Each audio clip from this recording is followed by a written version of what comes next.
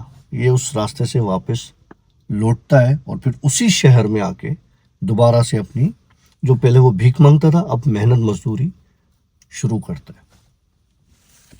Okay, good story. اچھا، یہ جو محترم تھے یہ بچپن سے بھیک مانگ کر ایسے اپنا گزارا کر رہا تھا. تو یہ کیا ہوا؟ کچھ بھی ہوا، چلو خیر ہے. ہاں چل گیا دوبارہ. تو کہنے کا مقصد یہ کہ وہ جو بھیک مانگ کر گزارا کر رہا تھا زندگی کا، اس کے بعد ابھی جب اس سلسلے میں اس کو جو ایک گھونٹ پانی کا ملا، کیا اس سے اس کو روزگار میں کچھ چیز ملی؟ نہیں، کچھ نہیں. وہ آ کے بس اپنی نارمل محنت مزدوری پہ ہی لگ گیا. اوکے. کیونکہ اس کو وہ عیاشی والی زندگی گزار چکا. اس پانی کا اس کے ساتھ کیا لنک تھا؟ اس پانی کے ساتھ لنک یہ تھا شاید اس عورت نے وہ جو قافلہ تھا جو اس کی مدد کرنا چاہ رہا تھا وہ اس کو اس راستے سے روکنا چاہ رہا تھا کہ وہاں اس راستے پر نہ جائے, اس لیے انہوں نے اس کو ادھر ہی چھوڑ دیا اور خود قافلہ آگے نکل گیا. اوکے.